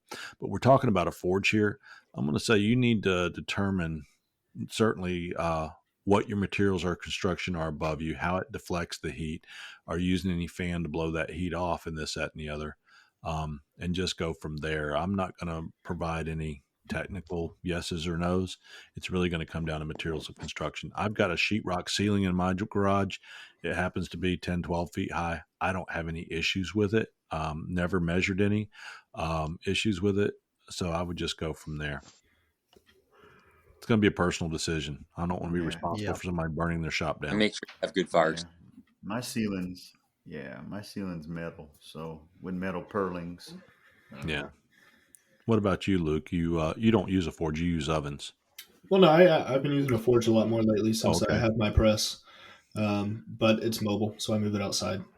Yeah, and I'm not sure what his restrictions are, but my forge is sitting on a rolling cart, so it's easy to move outside. And if it's the weather's prevented, I just don't do it that day. But I think that's not an answer that we can certainly give you a definitive on. So yep. I know Eric. If Eric's here, he probably can give him a pretty good answer. Yeah, he probably will. Eric's forging 6 inches off of the wood wall. So I don't know. Eric may give him some information. I would say search on YouTube, talk to an engineer, talk to a structural engineer. There's certain things you can buy, fireproofing foams and this, that, and the other, but you just got to determine what your use is and how you're going to do it. Yeah. This guy, George, he's been doing it a while. Did he say he was doing it a while? He just says, I have a hobby machine shop in my detached garage. I'm looking to build a forge. I have 9-foot ceilings. So if he's got a detached garage, I'm thinking he's probably got wood rafters and they're probably exposed. Yeah. And those wood rafters are probably 8 feet off of the finished floor. So a Majestic forge that I've got, Joey, I know you've got one. Those things kick out some fire out the front. I mean, you've got to have a set of long tongs and I wear a pair of fire gloves that come up to my elbow, an apron and tongs, because that thing's spitting out a flame you can't see if it's daylight. Yeah, especially if you open up those valves all the way. Oh, yeah. Ooh. Yes. So, you just got to look at your situation and talk to some people with some expertise in your community and looking at the materials you've got. Otherwise, you're just taking chances. As knife makers, we all know the importance of quality handle material. Something that's both tough yet beautiful will increase the value of your knives and allow you to build something that your customers will love. When it comes to the handle material for my knives, I choose Swikowski Scales. Run by Sarah Halpane and her mentor Alex Swikowski, they have a combined 20 years experience making handles and knives. They offer stabilized burls, exotic hardwoods, vintage micartas, and some of the best segmented scales in the business. Find them on Instagram at Swikowski Scales or on their website, swikowskiscales.com. That's SWIECZKOWSKI scales.com. Double Arrow says, I epoxied up some scales today in a shop that was 50 degrees. As soon as it was glued and clamped, I brought the knife inside and also brought the plate I mixed the epoxy on inside. After 4 hours, the epoxy on the knife was still pretty flexible and I can push it around my finger. The same batch of epoxy on the mixing plate is at a completely different state and nearly completely hard. Is this normal, or is the epoxy on the knife not setting up? It's DevCon 2-ton cure. The house is 74 degrees. I got some advice, but I'll let you guys jump in first. I go first. When you do epoxy, man, you get down below 70 degrees. It takes a while. Once you mix it up good, you got to mix it good, man. I mean, you got 30, 45 minutes. I don't use a 5-minute epoxy because the quicker the epoxy sets up, the less holding power it will have. Right. I've done some that last year I did some during the wintertime. My shop was like 55 degrees and I had to get it. And thing is, what I did, like he did, I mixed it up, done it, and I just carried a knife in the house, and it just going to take a little bit longer. Yeah, keep it It'll overnight. take a little longer to set up. I always let my knife sit overnight anyways. And I think that the plate probably hardened first because it's more open to oxygen and it just oxidized and hardened quicker. And being that the epoxy was between the tang and the scales, it's not going to oxidize as quickly. Yeah, the air wasn't hitting it. That steel could still be holding some of that cooler temperature as well. And exactly. Yeah. What you could do too is take a heater gun and warm up your epoxy before you start mixing it. Right here, where it gets to 32 degrees, and my little shed is unheated, and the epoxy gets pretty gummy. So even before I start mixing it, I will heat up the little tube where the epoxy comes in and gets it nice and flowy. And as I am mixing, I'm at about 2 feet away from my heater gun, and I'm mixing it hot, warm. So when I pour into the tank, it's nice and warm, and the mixing is more thorough. So it sets quicker than if you try to go at room temperature. So you can always warm it up. So that's an option too. Yeah. Here's what I can tell you. Part of my resume is the fishing lure business, guys, and you laugh at my extensive resume, but I'm an old man. When you're mixing up cold epoxy, it's not mixing properly. It's too cold. It's like trying to take cold taffy or too cold Tootsie Rolls. And if you take a white one and a chocolate one and try and mix them together, you'll never. If you have those two Tootsie Rolls and it's 95 degrees and you start mixing them, they're going to turn and mix much easier. So you stand the chance of not actually mixing the epoxy at the molecular level that you need to. Also, as we were talking, depends on how cold those materials were, because the cup that it's sitting in, that it's hardened, is probably going to warm up to room temperature a lot easier than what's in there, not knowing the moisture that could be in those handles or this, that, and the other. Third thing, DevCon is great for gluing your gutter back onto the house. I know we use screws for that. I'm just, in general, it's a house epoxy. Glue your ceramics back together that your wife broke. Not that it's not good epoxy, but if I use Gorilla brand epoxy, it's very flexible. They're 30-minute, and they sell that one brand. It's supposed to be good. It maintains that flexibility. DevCon cures a certain way. I don't go out and buy the expensive knife making brands, but I do buy Bob Smith Industry. I used that entire time I was making fishing lures. I used it as a top coat for my fishing lures. These things were getting beat off rocks. They were getting, beat around the floor of the lakes and such they were being used in, and fish hitting them. And they held up very well. They hardened very hard.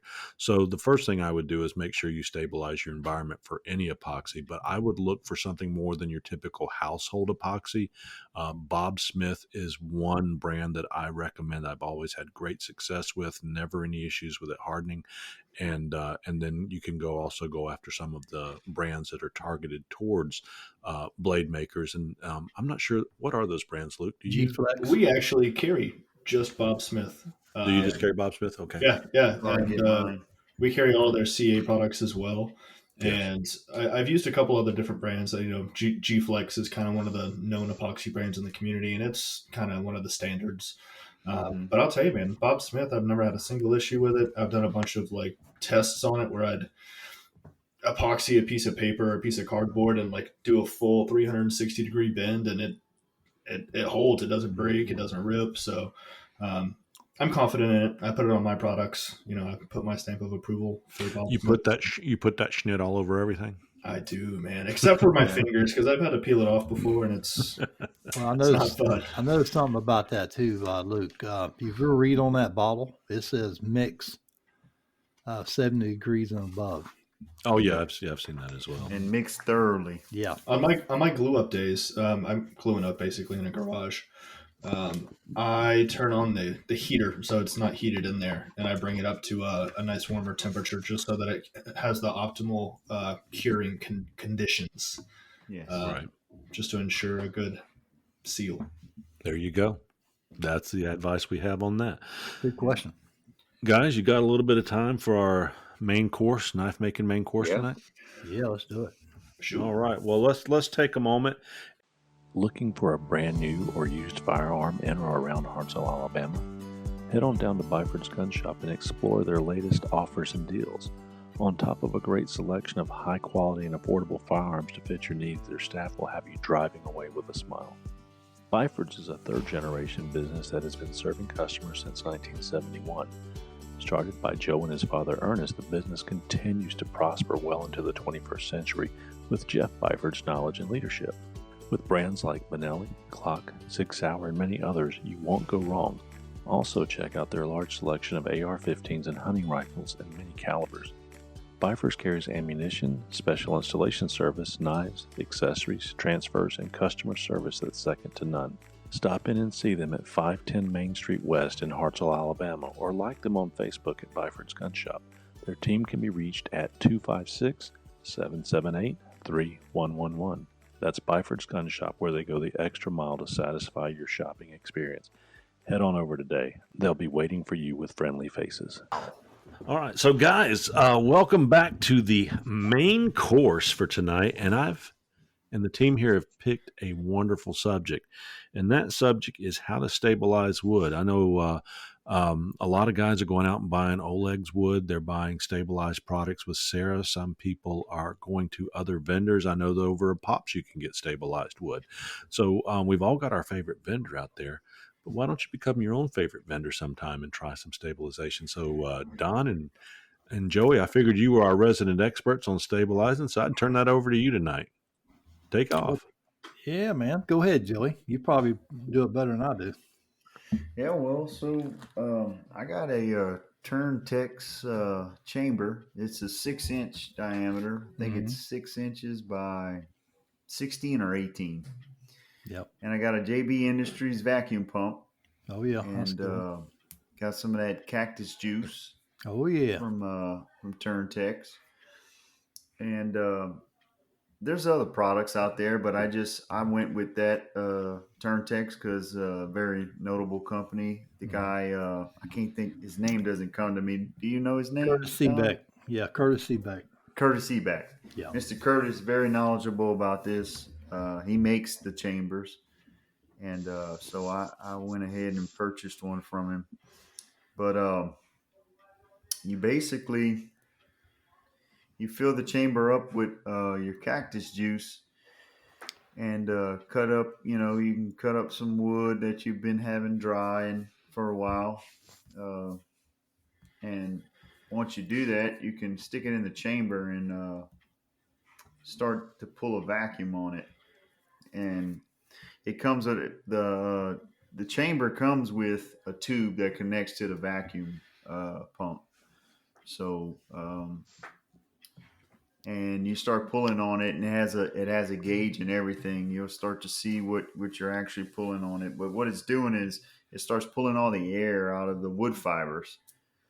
And while the wood is soaking and sitting in that cactus juice, that air is getting displaced with the resin, with the cactus juice.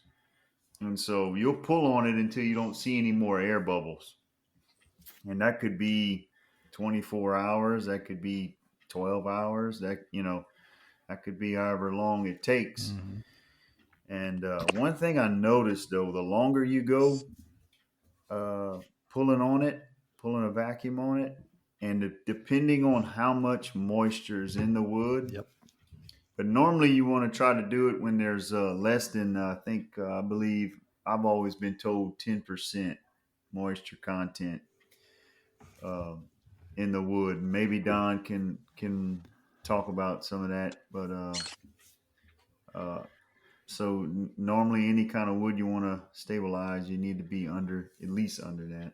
Well, I learned from Curtis Seebeck. I remember when I started stabilizing, oh man, it's been over 10 years ago. He was just getting started with his cactus juice, and I started ordering from him. And I used to call him. I said, man, help me. And he told me there's 3 most important things in stabilizing. Number 1, the wood has to be dry. Yes. Yeah. And he told me that a moisture meter will not do any good. Because I have a moisture meter. I do too. He goes, it will not do you no good. The only thing it's going to do you good is you put that wood in the oven at 220 degrees and steam it out.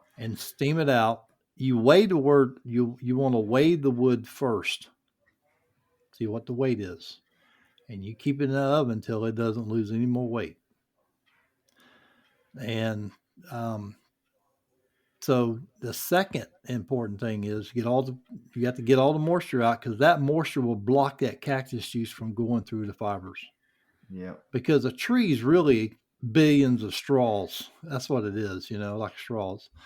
Yeah. And he said the second thing is pull your vacuum until you don't have no more bubble. I pull vacuum for only 6 hours before on certain woods. Yeah. 6 hours. Yeah. And he said, well, when all the bubbles are gone, you release air into the chamber. Make sure that the fluid is above the wood. Mm-hmm. Release air, ambient air back in. That's when it really just comes in, man. And he said, now the most important thing is let it soak. Yes. So I let it soak. The soak time is more important really than the vacuum time. Yeah, I've let some wood. I've left it 2 or 3 days. I've left certain woods about a week, week and a half. Yeah, just let it, especially if you're dying. Yeah. And, yes.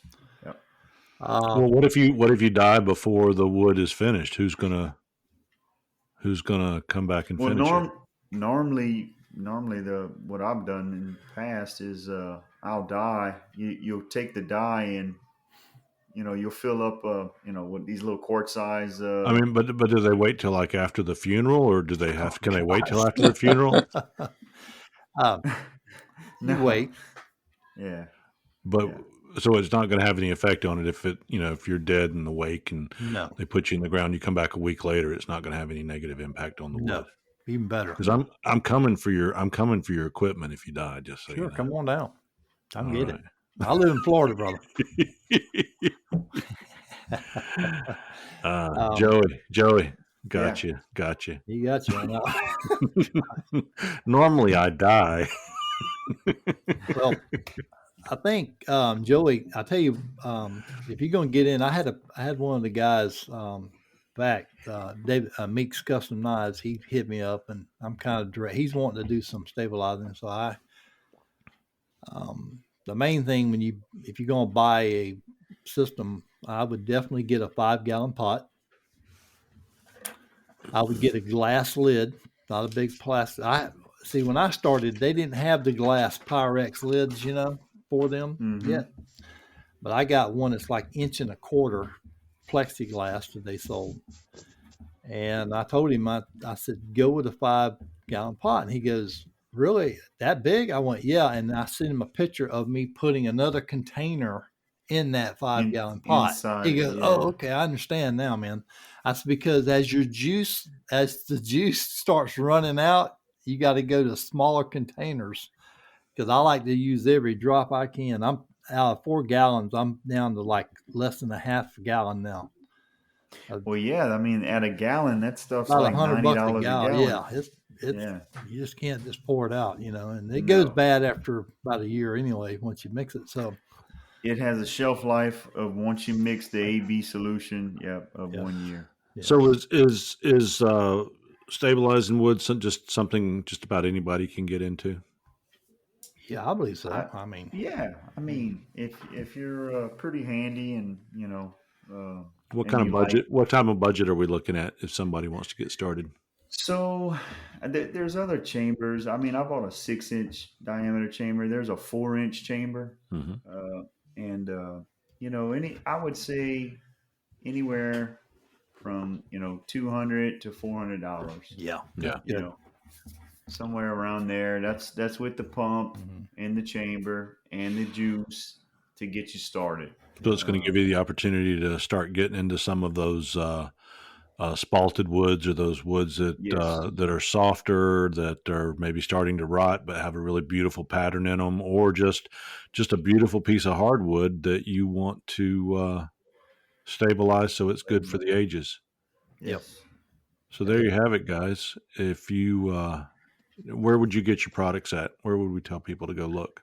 They could look at turntex.com. I mean, Amazon obviously has the 5-gallon pots that with the glass lid and pump. Yep, with the glass lids that Don was talking about. Watch your reviews real close. Watch your reviews real close on what you're getting.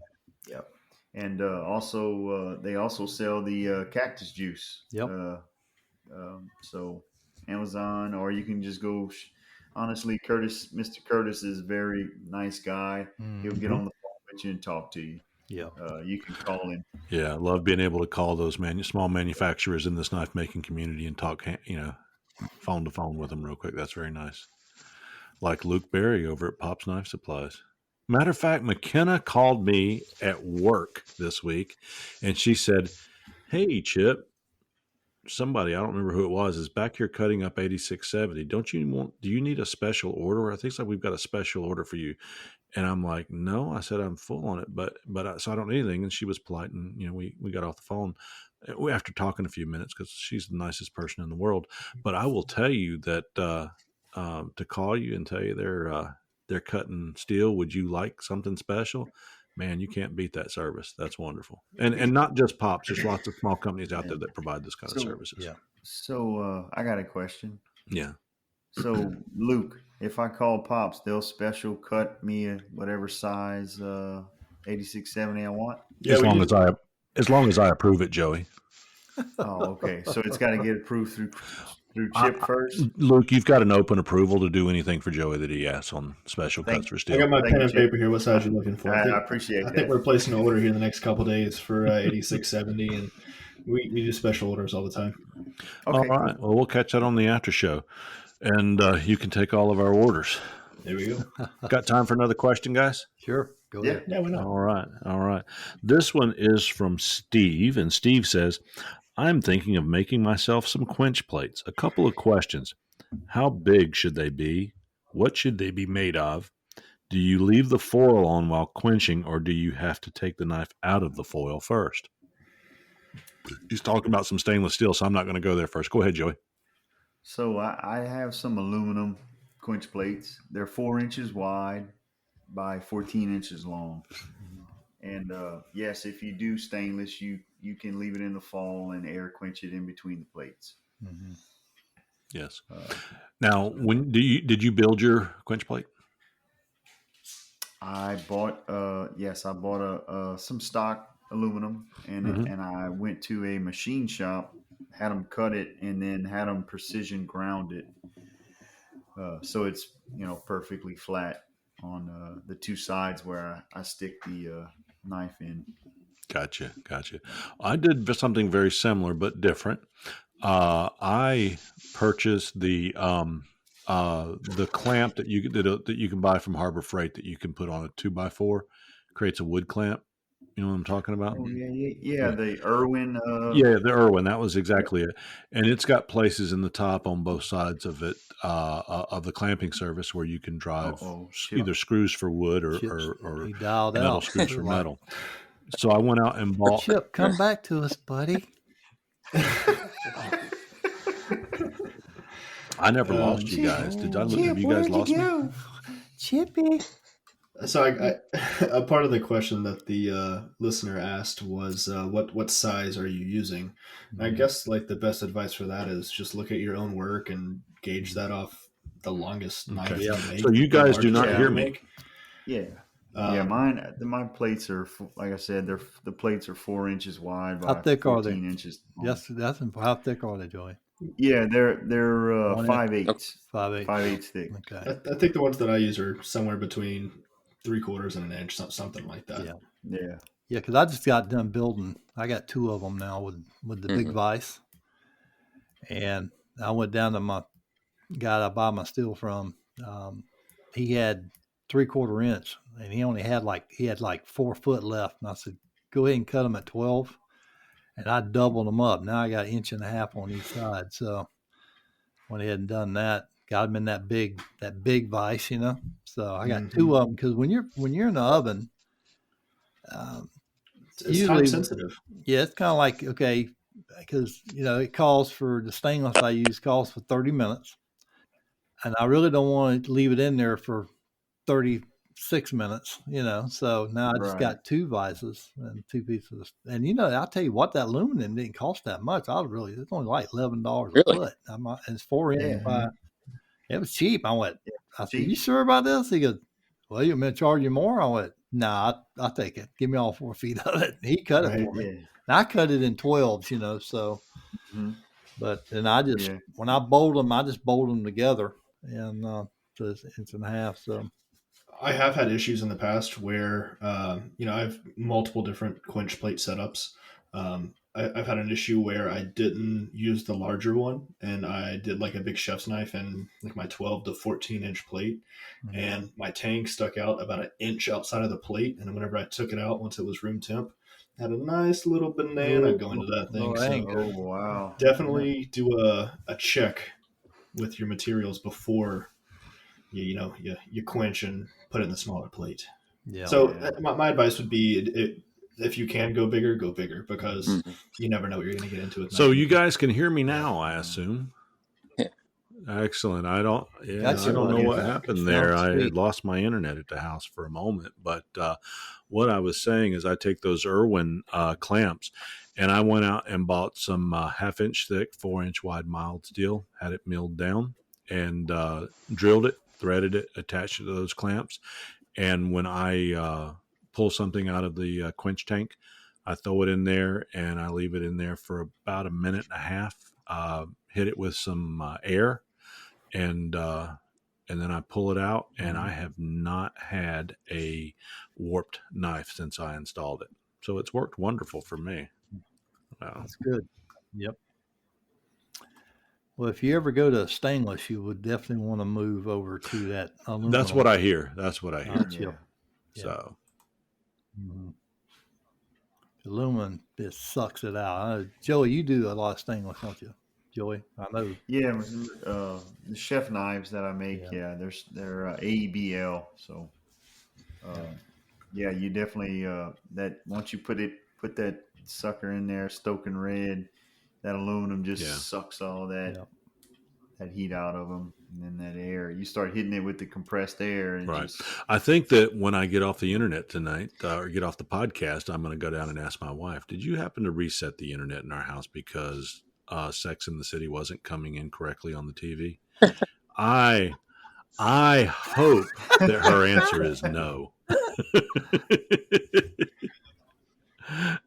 He gave you enough time or whatever show she was watching. So were you watching Yellowstone and Kevin Costner froze up? Because I'm telling you, you messed up, lady. You messed up. No. Anyway, we've all been hit by even Odacir's been hit by the internet demon tonight. So we'll clean it up in post show. Guys, that's taking us well into the 2-hour limit. Actually, my timer says 2 minutes and 26 seconds. I assume some of you are seeing somewhere around the 2-hour limit. And so that's all we've got tonight. Joey, I want to say welcome back. It is a pleasure to have you gracing us again. And now you're off the road and got moved into your house and your new recording studio there. Excellent. Luke, welcome back as well. It's good to see you after holidays. Happy New Year to you guys. Don, Daddy, we're going to bring you back for the Playhouse. Tone Loco, Marc. Loco. You're my man. And Odacir. Hey, Marc. You see, Odacir, when you see your mama, yeah. will you tell her Goonie Goo-hoo for me? Tell her Goonie Goo-hoo. Good night from the Knives Templars. Tranquility Base here. The Eagle has landed.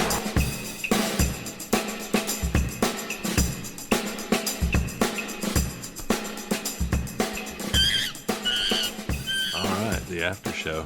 I mean, I've only been recording for 3 minutes. Man, what in the world was that? Somebody's buzzing or farting again. I mean, we all laughing there. Oh, that's Marc's phone that's buzzing. He's getting text messages. Honey, come to bed. Come to bed. Odacir, you had some internet issues tonight. I popped in some. Marc popped off a couple times, but it's just that's just the way it goes. Luke held strong. Was it me? Luke, though, your puberty's kicking in. You're kind of squeaky in your voice, son. I need that water. I needed that beer. I had the dry Joey, going on. Man, you just lit up tonight. You got that great background. You don't have to shop in the background. You're all lit up. You look almost like a TV commercial, like a YouTube. That's actually, if you do YouTube videos, the lighting you've got right now and the room that you're in is perfect. You guys agree with that? Mm-hmm. It is. Yeah, I don't know what it is. What is that room? Sure. Is it like an office room or what is it? Is it? Yeah, I was going to say the light. Well, you can see yourself on there. I mean, who is buzzing, man? Odacir. I got some people texting me on the phone here, and I'm on the phone. You sound like pull my finger, say hello to my little piccolo, my little friend. Brought to you by Porkhouse Productions. Oinky oinky oinky.